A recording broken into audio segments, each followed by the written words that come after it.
सब ईश्वर पर छोड़ दो का अर्थ है अपनी चिंताओं और समस्याओं को ईश्वर को सौंप देना, यह विश्वास करते हुए कि वह सबसे अच्छा रास्ता जानता है और सब कुछ सही करेगा।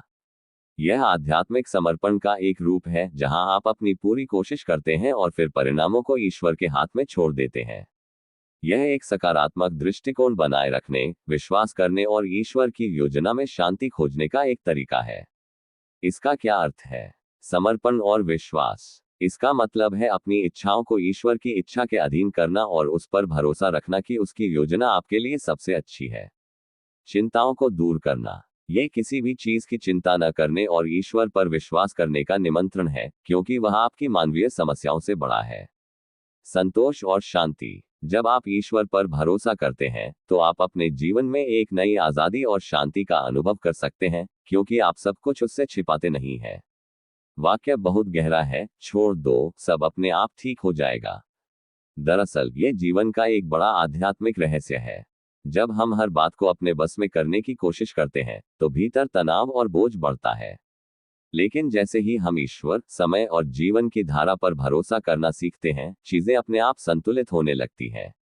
इसका मतलब यह नहीं कि प्रयास न करें, बल्कि यह कि परिणाम को छोड़ दें। आपका काम है सही नियत से कर्म करना, बाकी का बोझ प्रभु पर छोड़ देना। परमहंस योगानंद जी कहते थे, ईश्वर के नियम से चलो, न कि अपने अहंकार के बल पर।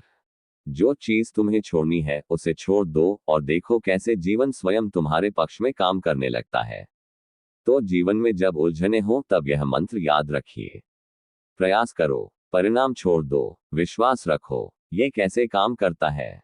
कर्म करते रहें। आप अपनी पूरी मेहनत और लगन के साथ अपने कर्म करें, क्योंकि सब कुछ ईश्वर पर छोड़ देने का मतलब आज से नहीं है।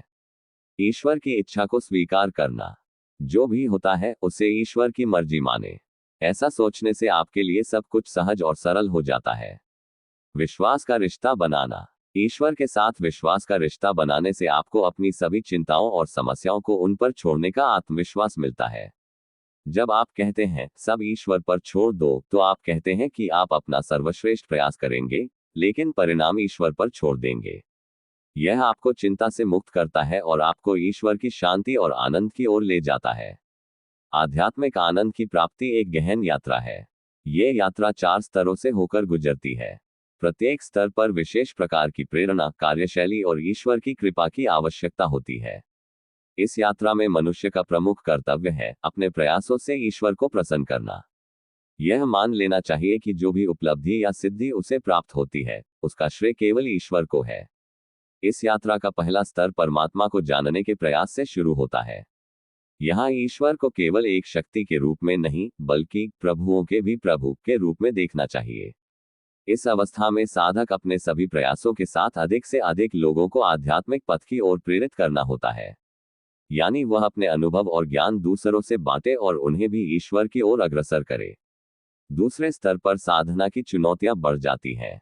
अब बाधाएं केवल मानवीय वृत्तियों से नहीं आती, बल्कि सूक्ष्म शक्तियां भी परीक्षा लेती हैं। इस स्तर पर इस सच्चाई को महसूस करना होता है कि मेरा प्रत्येक अणु, परमाणु, मेरा अस्तित्व उसी परम सत्ता का अंश है। जब यह अनुभूति भीतर से जागती है, तब विनम्रता और समर्पण का भाव स्वाभाविक रूप से उत्पन्न होता है। तीसरा स्तर मानसिक साधना का है। इस अवस्था में भीतर से अहंकार, मोह या स्वार्थ साधक को विचलित कर सकते हैं। लेकिन बस इतना समझ लेना चाहिए कि जो भी मिला है वही ईश्वर की इच्छा से है।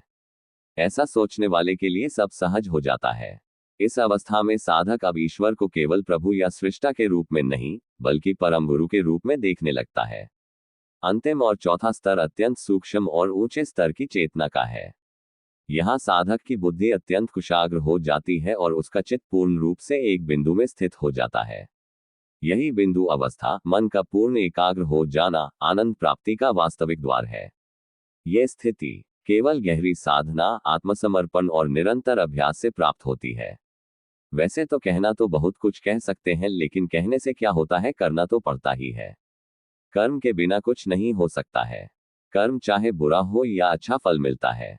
बस प्रभु उनके परिणाम को कम कर सकते हैं, लेकिन परिणाम तो खुद ही भुगतना पड़ता है। बस प्रभु पर विश्वास रखो। अगर आपको वीडियो अच्छी लगी तो लाइक और कमेंट करें, सब्सक्राइब करें। Thank you.